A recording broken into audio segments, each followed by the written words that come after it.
आज महाशिवरात्रीच्या उत्सवाच्या निमित्ताने सर्वप्रथम मी सिंधुदुर्गच्या जनतेला जिल्ह्याचा पालकमंत्री म्हणून मी मनापासून आपण सर्वजणांना शुभेच्छा देतो। कालच मी कुणकेश्वराच्या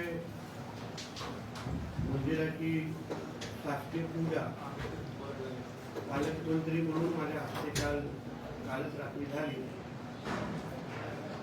आणि आज ह्या शुभ दिवशी जिल्ह्याच्या जनतेला एक गोड बातमी द्यावी म्हणून ही पत्रकार परिषद आज बोलवलेली आहे। आपल्या सिंधुदुर्ग जिल्ह्याच्या विकासाच्या दृष्टिकोनातून जिल्हा नियोजनासाठी आपल्या जिल्ह्याला 300 कोटी प्राप्त झालेले आहेत, मान्यता मिळालेली आहे 300 कोटी। खरं म्हटलं तर सिंधुरत्न आणि या सगळ्या योजना ऍड केल्या तर ते 300च्या पण वरती जात आहे, पण तरी माझ्याकडे 300 कोटीची मान्यता आलेली आहे। त्याचबरोबर गेल्या वर्षीचे जे 50 कोटी आहेत, गेल्या वर्षीचा आलेखडा जवळपास 250 कोटीचा होता आणि गेल्या वर्षीच्या शेवटचे जे 50 कोटी आहेत जे साधारण आपल्याला मार्चच्या दुसऱ्या आठवड्यात भेटायचे ते आत्ताच आमच्या जिल्हा नियोजन अधिकाऱ्याकडे प्राप्त झालेले आहेत, मिळालेले आहेत आणि म्हणून येणाऱ्या 31 तारखेपर्यंत आपण 100% दायित्व सकट आपण हे 250 कोटी गेल्या वर्षीचा जो काही 250 कोटीचा जो काही आपला प्लॅन होता तो 250 कोटी पूर्ण 100% आमचे खर्च होणार आहेत आणि मग एप्रिल पासून या 300 कोटीचं नियोजन आम्ही आमच्या माध्यमातून सुरू करणार आहोत। जसं मी आपल्याला पहिल्या दिवशी बोललो होतो की या जिल्ह्यामध्ये विकासाचे आर्थिक शिस्त लावण्याचं काम जिल्ह्याचा पालकमंत्री म्हणून मी करणार आहे असा विश्वास जिल्ह्याच्या जनतेला मी दिला होता। त्याच अनुसार जिल्हा नियोजनाची बैठक एप्रिलच्या पहिल्या आठवड्यात घेण्यात येईल। आमचा प्रयत्न असेल की ऑक्टोबर पर्यंत सगळे बिलं निघतील आणि डिसेंबर पर्यंत हा सगळा खर्च 100% खर्च करण्याचा मानस हे जिल्ह्याचा पालकमंत्री म्हणून जिल्हा नियोजन अधिकारी आणि आमच्या सगळ्यांची तशी तयारी आहे आणि मग शेवटच्या 3 महिन्यामध्ये म्हणजे डिसेंबर म्हणजे जानेवारी ते मार्च मध्ये आदरणीय मुख्यमंत्री देवेंद्र फडणवीस जी, आमचे उपमुख्यमंत्री अजितदादा पवार जे अर्थ मंत्री पण आहेत आणि एकनाथ शिंदे साहेब या तिघांना आग्रह करून माझ्या जिल्ह्यासाठी शेवटच्या 3 महिन्यामध्ये हे 300 कोटी डिसेंबर पर्यंत खर्च करणार आणि शेवटच्या 3 महिन्यामध्ये अजून 100 कोटीची मागणी हे मी माझ्याकडून करण्याची माझी तयारी आहे।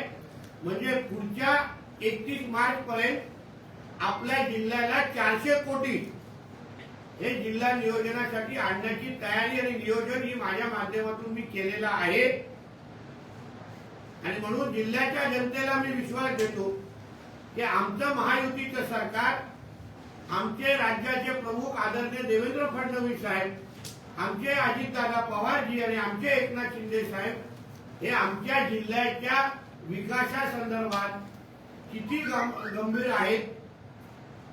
आम्ही जे काही प्रस्ताव, जे काय आमचं म्हणणं जिल्ह्याचा पालकमंत्री, जिल्ह्याचे जिल्हाधिकारी आणि जिल्ह्याचे जिल्हा नियोजन अधिकारी म्हणून आम्ही जे मुंबईच्या मंत्रालय बैठकीमध्ये त्याला विविध आमच्या योजना सांगितल्या, उपयोजना सांगितल्या, आम्हाला नेमकं हे पैसे का हवे आहेत आणि आम्ही त्याचे कसे खर्च करणार याचे सगळ्याचं नियोजन आम्ही त्यांना सांगितलं।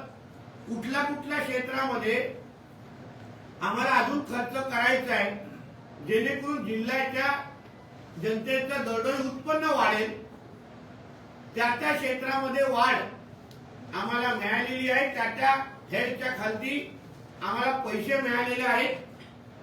म्हणजे आम्ही जो विश्वास जिल्ह्याच्या प्रमुखांना म्हणजे राज्याच्या प्रमुखांना आणि दोन्ही उपमुख्यमंत्र्यांना दिला, त्या आमच्या शब्दावर त्यांनी विश्वास ठेवला. मी याचाही उल्लेख करेन की 31 मार्च पर्यंत हा जो प्रवास आहे तो सुखर नव्हता, तो खडतरच होता. आमच्या ओरस कार्यालयामध्ये काही लोक निर्णय घेण्यासाठी 2 वेळा 10 वेळा विचार करतात. लोकांच्या जनतेच्या हिताचे पण निर्णय लवकर घेतले जात नाही. सुट्ट्यांचं प्रमाण मोठ्या प्रमाणामध्ये अधिकाऱ्यांमध्ये आहे. या सगळ्या गोष्टीमध्ये शिस्त आणण्याची जबाबदारी ही आता जिल्ह्याचा पालकमंत्री म्हणून माझी आहे. त्यानुसार मी माझा कारभार सुरू केलेला आहे. हे आता शेवटचं वर्ष असेल जेव्हा आपण उदाहरण गेल्या 1.5-2 महिन्यामध्ये आम्हाला 250 कोटी खर्च करण्याची आमच्यावर बोजा होता किंवा जबाबदारी होती. म्हणजे वर्ष संपेपर्यंत आपले पैसे खर्चच होत नव्हते, पडतच नव्हते. मग आम्ही सगळ्यांनी प्रशासनाच्या मागे लागून आम्ही त्या गोष्टी करून घेतलेल्या आहेत. पण हे जे का आर्थिक बेशिस्तपणा जो आहे तो परत माझ्या जिल्ह्यामध्ये खपून घेणार नाही असा स्पष्ट संदेश मी जिल्ह्याच्या प्रशासनाला दिलेला आहे.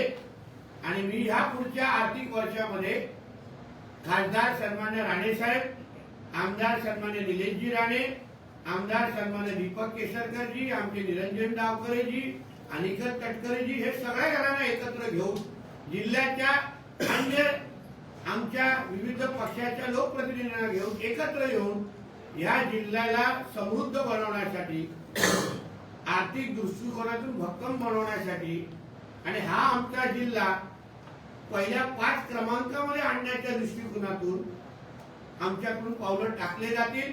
मी आवर्जून आपल्याला काही उल्लेख करेन की आपल्याला विविध हेरखाली कसे पैसे मिळालेले आहेत.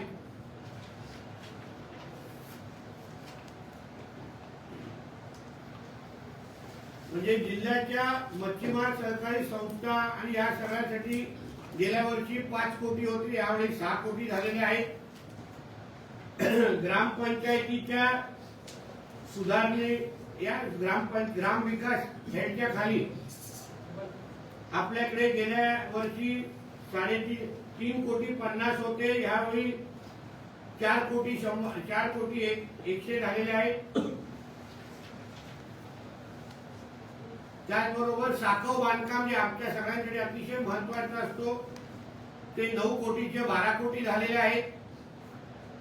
ग्रामीण रस्ते विकास व मजबूतीकरण रस्ता हा आमच्यासाठी अतिशय महत्वाचा विषय असतो सगळ्यांच्या विकासाच्या दृष्टिकोनातून, ते 13 ते 18 कोटी झालेले आहेत.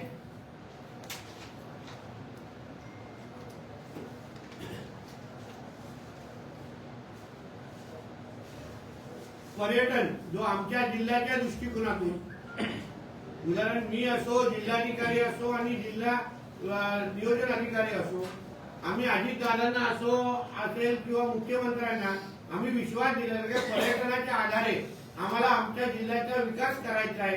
म्हणून त्यासाठी तुम्ही आम्हाला जादा निधी द्या, आम्हाला रोजगार निर्मिती करायची आहे.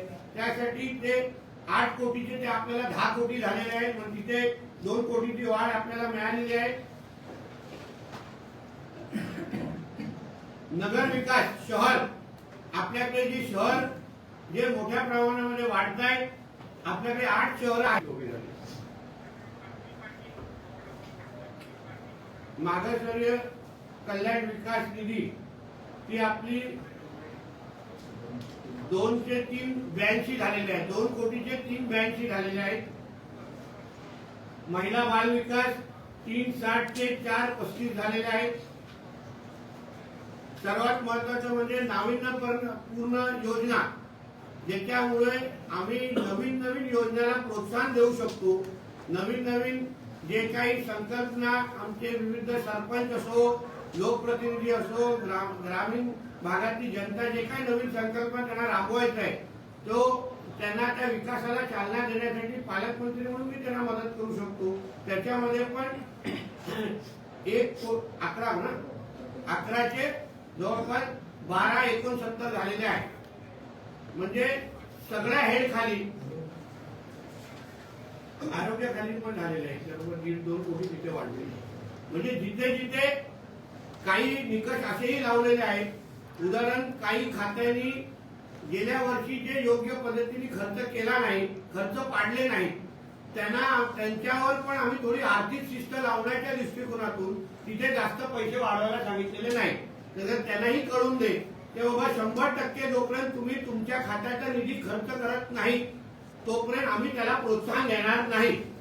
म्हणजे नुसतं तुमचं खातं महत्वाचं आहे म्हणून तुम्ही बिलच काढायची नाही, पैसे आमचे साठवून ठेवायचे, अशा गोष्टी चालणार नाही. म्हणून काही आर्थिक शिस्त लावण्याच्या दृष्टिकोनातून या त्या हेडच्या खाली आम्ही प्लॅनिंग केलेली आहे, नियोजन केलेले आहे.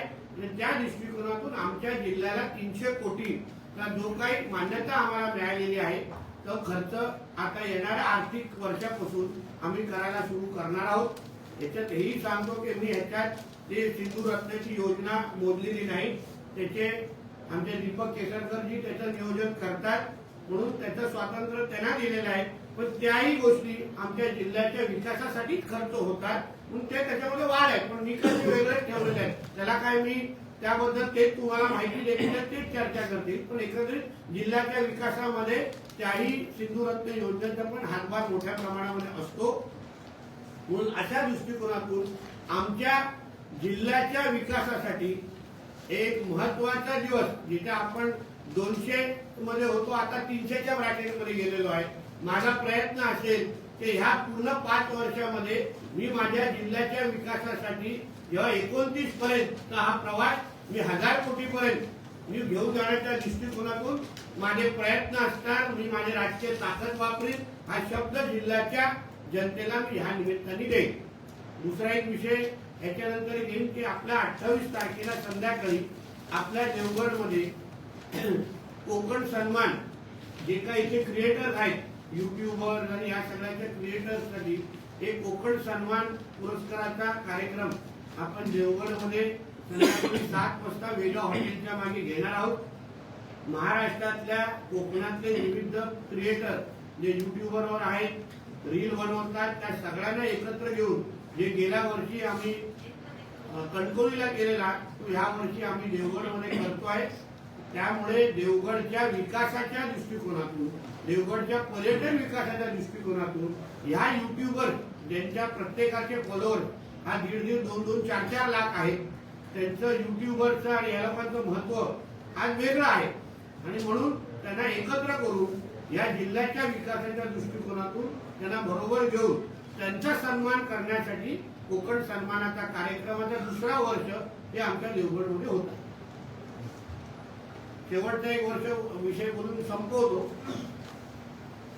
आदरणीय नरेंद्र महाराजांच्या बाबतीमध्ये काँग्रेसचे माजी विरोधी पक्ष नेते विजय वडेट्टीवारजीने, विजय वडेट्टीवार म्हणेन किंवा विजय म्हणेन त्याला, कारण त्याला लोकांना सन्मान द्यायला येत नाही, ज्यांनी आमच्या नरेंद्र महाराजांना त्याचा एकेरी उल्लेख केला. आमच्या कोकण पट्ट्यावरच नाही पण महाराष्ट्रात नाही, आंतरराष्ट्रीय पातळीवर पण आज ते का फक्त नाणीच पर्यंत सीमित नाहीये, पण आंतरराष्ट्रीय पातळीवर ते आणि त्यांचे मुलगा आणि त्यांचं पूर्ण त्यांचा जे काही त्यांचे अनुयायी आहेत एकत्र मिळून जेवढं विकासाचं काम करतात तेवढं या विजयनी किंवा या विजय वडेट्टीवारनी त्याला 100 जन्म घेतले तरी पण तो करू शकणार नाही किंवा कुठलाच काँग्रेसवाला करू शकणार नाही. हे सगळे हिंदू द्वेषी आहेत. यांना आमच्या साधू संतांना माझ्या कानावर हेही आलेलं की उद्या चुकून अगर महाविकास आघाडीचं सरकार आलं असतं तर ह्यांनी असंख्य आमच्या साधू संतांना जेलमध्ये टाकण्याचा कार्यक्रम या महाविकास आघाडीचा होता. त्यांची यादी तयार झालेली की ह्या साधू संतांना, हिंदू साधू संतांना आम्ही जेलमध्ये टाकणार आहे, खोट्या केसेस टाकणार आहे, असे हे लोकांच्या काँग्रेसवाल्यांचं नियोजन झालेलं, तयारी होती, यादी तयार होती. फक्त ह्यांचं नशीब असं खराब आहे की महाराष्ट्रातल्या हिंदू समाजाने एकत्र येऊन या महायुतीचं हिंदुत्वादी विचाराचं सरकार आणलं आणि म्हणून ह्याचे सगळे मनसुबे हे धुळीत मिळाले आणि म्हणून ह्यांना ते काय करायला जमलं नाही. फक्त ह्या जे काही वक्तव्य या विजय वडेट्टीवारांनी नरेंद्र महाराजांबद्दल परमपूज्य म्हणजे ते जागतिक दर्जाचे विचारवंत आहे, धर्मगुरू आहेत, तर त्यांच्याबद्दल जे एकेरी उल्लेख केला याबद्दल ठाकरे सेनेची म्हणजे उभाट्याची काय भूमिका आहे ही त्यांनी जाहीर करावी. चूप कशाला आहे, गप्पा कशाला बसताय, म्हणजे नरेंद्र महाराजांचा अपमान होतोय. त्याबद्दल ठाकरे सेनेचे जे पण काही माकडं आता उरलेले आहेत, जे काय त्यांचे नेते म्हणून फिरतात, जे काय त्यांचे उद्धव ठाकरे आहेत, जे काय कोणते आदित्य ठाकरे आहेत, ते चकार शब्द काढणार नाही. तेच अगर कुठल्या नमानी बद्दल किंवा कुठल्या मुल्ला मौलवी बद्दल कोण काय बोललं असतं तर लगेच मातोश्रीला मिरची लागली असती, लगेच महाविकास आघाडी वाले अंगावर आले असते. आज आमच्या हिंदू धर्माचा धर्मगुरू आहेत, त्यांच्याबद्दल अपशब्द वापर, त्यांचा अपमान झालेला आहे, म्हणून ठाकरे सेना गप्प आहे का हा प्रश्न जिल्ह्यातला, राज्यातला आणि मातोश्रीमध्ये बसलेला धर्मांतर झालेला, राजकीय धर्मांतर झालेला मुल्ला उद्धव ठाकरेला मला या निमित्ताने विचारायचं. धन्यवाद.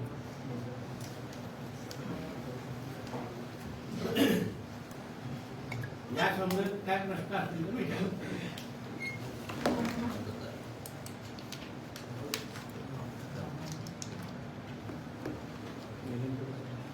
काय झालं दोनशे चार मंत्री 8 मंत्री झाले. पाठराखण केली.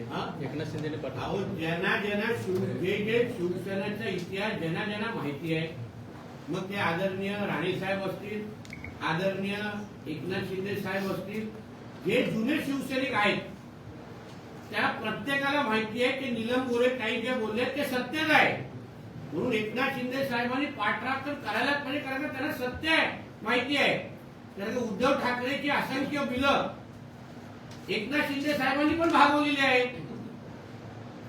त्यांना ज्या काय त्यांच्या घरी जे साड्या जातात, ज्या परफ्यूम जातात, गाडीचं पेट्रोल जातं, जे काय त्यांचे प्रायव्हेट विमानं जे वापरतात ते कधीच त्यांच्या नसतात. घरातली एसी पण त्यांची नाहीये, हे आम्हाला माहिती आहे ना. म्हणून मी कधीतरी उभाट्यावाल्यांना मी त्यांना आव्हान देतो, चॅलेंज देतो की कधीतरी त्यांनी खुल्या व्यासपीठावर यावं.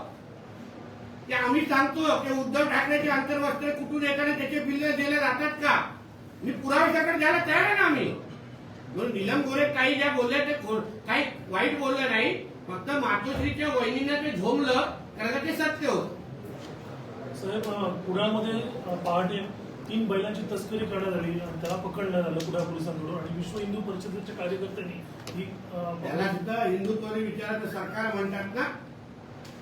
आमच्या जिल्ह्यामध्ये, आमच्या राज्यामध्ये, आमच्या देवेंद्र फडणवीसजींच्या नेतृत्वाखाली असलेल्या सरकारमध्ये ह्या कुठल्याही जिहाद्यांना आमच्या गौमाताकडे वाकड्या नजरेने पायाची हिंमत आम्ही देणार नाही. ती पूर्ण त्यांची कंबळ मोडणार. म्हणून जिथे जिथे हे बिळात लपलेले असतील, ज्यांना वाटत असेल की माझ्या सिंधुदुर्ग जिल्ह्यामध्ये, आमच्या महाराष्ट्रामध्ये कत्तलखाने चालू शकतील, गोहत्या करू शकतील ना, त्यांनी आपले पासपोर्ट काढावे आणि पाकिस्तानातून निघून जावं, बांगलादेशला निघून जावं. कारण का आता महाराष्ट्रामध्ये कोणीही आमच्या गायीकडे, गहू मातेकडे, ज्यांना आम्ही राज्यमाताचा दर्जा दिलेला आहे, त्याच्याकडे वाकड्या नजरेने बघणारे ना आम्ही बाहेर फिरून देणार नाही. जयंत पाटलांनी चंद्रशेखर बावनकुळे यांची भेट घेतली आहे. तब्बल अर्धा तास भेट झाली. तुम्ही तिथे चाललेला होता तर सांगा. तुम्ही एवढ्या विश्वासाने सांगत कधी चहा किंवा तुम्ही बरोबर गेला होतात का? आता कृष्णविखे पाटील देखील तिथे होते. काय आता जे भेटले त्यांनी त्याबद्दल बोलावं. आम्ही कसं बोलू शकतो. आणि आज भारतीय जनता पक्षामध्ये येण्यासाठी सगळेच उत्सुक आहेत. मोठी राग लागलेली आहे. सर, उद्धव ठाकरे गटाची जी सध्या वार्ताहर होते आहे त्या अनुषंगाने सध्या आता पुन्हा या संदर्भात उभारी देण्यासाठी 3 तारखेपासून ठाण्यापासून नेत्यांची यात्रा सुरू होणार आहे. काय सांगाल त्याबद्दल? अहो, नेत्यांच्या यात्रेमध्ये कार्यकर्ते पाहिजे ना, नेत्यांच्या यात्रेमध्ये लोक पाहिजे ना. म्हणून ह्यांनी कितीही यात्रा काढली तरी पण आता ह्यांची जत्रा ठरलेली आहे. काही होणार नाही अशा यात्रा काढून. कारण का आता काय जे काही उभाटामध्ये महाविकास आघाडीमध्ये जे काही सक्षम कार्यकर्ते आहेत, सक्षम हा घाण बोलत नाही, हे सक्षम कार्यकर्ते आहेत, ज्यांना आपल्या गावाचा विकास करायचा आहे, शहराचा विकास करायचा आहे, ते आता भारतीय जनता पक्ष आणि महायुतीकडे येणार. म्हणून कितीही यात्रा जिथे जिथून यात्रा निघेल ना, दुसऱ्या दिवशी तिथे बघा किती मोठे पक्ष प्रवेशाचे कार्यक्रम होतात. म्हणून यात्रेचा रूट आम्हाला द्या, आम्ही तयारीमध्ये राहतो. तर दुसरा असा मुद्दा की सिंधुदुर्गातलं सेतू कार्यालय जे आहे त्या ठिकाणी गुजराती एजन्सी नेमल्याचा आरोप या ठिकाणी हे लक्षात घ्या, चालवणारे मराठी आहेत, निंबाळकर आहेत. तुम्ही जर ते ऑर्डर वाचा व्यवस्थित. चालवणारे सगळे मराठी. आणि मी बसलो ना इथे, माझ्या इकडच्या लोकांना त्याचा फायदा कसा मिळवून द्यायचा, रोजगार कसा मिळवून द्यायचा, त्यासाठी नितेश राणे पालकमंत्री म्हणून सक्षम आहे. माझ्या इकडे येऊन माझ्या स्थानिक भूमिपुत्रांवर कोणीही अन्याय करू शकणार नाही.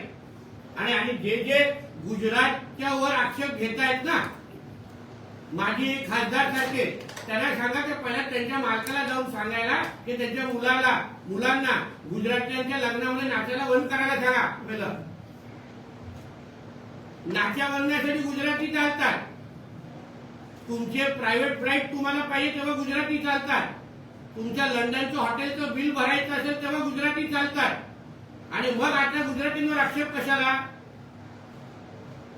आणि म्हणून मी जिल्ह्यातल्या माझ्या जनतेला विश्वास देतो, कंपनी कुठलीही असो, जिल्ह्याच्या भूमिपुत्रांनाच त्या सेतू केंद्रामध्ये प्राधान्य दिलं जाईल, हा शब्द मी जिल्ह्याचा पालकमंत्री म्हणून माझ्या जिल्ह्याच्या जनतेला देतो.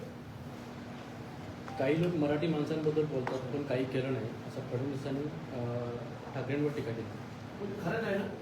आज मुंबईमध्ये जो मराठी टक्का जो घसरलाय, मुंबईचं जे इस्लामीकरण जे झालेलं आहे ना, त्याचा प्रमुख जबाबदारच मातोश्रीच्या 3ऱ्या माळ्यावर राहतोय. मुंबईच्या मराठी माणसाला हद्दपार करण्याचा प्रमुख जबाबदार नाव आहे उद्धव ठाकरे. आणि ते जग जाहीर आहे, आकडे सांगतात. आणि म्हणून फडणवीस साहेबांनी जे बोललेलं आहे ते काय चुकीचे ना, अतिशय योग्य आहे. पण आमच्या सरकारच्या माध्यमातून बाहेर गेलेला जो मराठी माणूस आहे, जो वसई, विरार, नालासोपारा किंवा जो तिकडे बाहेर नालासोपारा तिथे राहणारा गेलेला जो मराठी माणूस आहे ना, तो सन्मानाने परत मुंबईमध्ये आणून त्याला आर्थिक सक्षम करण्याचं काम हे आमच्या भारतीय जनता पक्षाच्या नेतृत्वात असलेलं सरकार निश्चित पद्धतीने करेल म्हणून विश्वास देतो. ठीक आहे का? सर, 3 वर्षापूर्वी जे शिंदेचं सरकार होतं ते फिक्सिंग मधून आलं असं सामनामध्ये उल्लेख केलेला आहे. तर दुसरीकडे असं म्हटलंय की फडणवीसांनी जे निर्णय ओएसडी महाविकास आघाडीचं सरकार पण दलाली मधूनच आलेलं आहे. संजय राऊतनी दलाली घेतली आणि म्हणूनच ते सरकार आलेले आहे. दलालीचा आकडा पण सांगू का? सिल्वर ओकची दलाली केली आणि म्हणूनच तर महाविकास आघाडीचं सरकार आलं. माझं फिक्सिंग आणि पीए जे होते त्यांना कुठेतरी स्थगिती दिली आहे, त्यामुळे फडणवीसांचं देखील अभिनंदन केलं. पण अगर सरकार पारदर्शक पद्धतीने काम करत असेल, भ्रष्टाचार मुक्त होत असेल, तर त्या गोष्टीला कोणाचाच आक्षेप नाही. ना शिंदे साहेबांचा आहे ना अजितदादांचा आहे. फडणवीस साहेबांच्या निर्णयाचं स्वागत सरकारमधल्या सगळ्याच लोकांनी केलेलं आहे. कोणालाच त्या गोष्टीचा आक्षेप नाही. प्रत्येकाची म्हणजे आमची मुख्यमंत्री आणि दोन्ही उपमुख्यमंत्री आणि मंत्रिमंडळाची इच्छाच आहे की हे सरकार भ्रष्टाचार मुक्त असावं, पारदर्शक असावं, लोकविमुख असावं, ही आमची सगळ्यांची इच्छा असल्यामुळे फडणवीस साहेबांच्या निर्णयाचं आम्ही सगळ्यांनीच स्वागत केलेलं आहे. हे काय महाविकास आघाडीचं सरकार नाही, फिक्सर आणि मॅच फिक्सर वाल्यांचं, हे दलालांचं. एकच फक्त पत्रकारांचा प्रश्न आहे. एवढी सगळी आता रेस्ट हाऊस होता नाही सर, प्रॉब्लेम असा झाला की आम्हाला रेस्ट हाऊस आता जर बुकिंगला आम्ही गेलो तर बुकिंग होत मिळत नाही. 19 नंबरला सर आमचं नाव टाकलं आहे.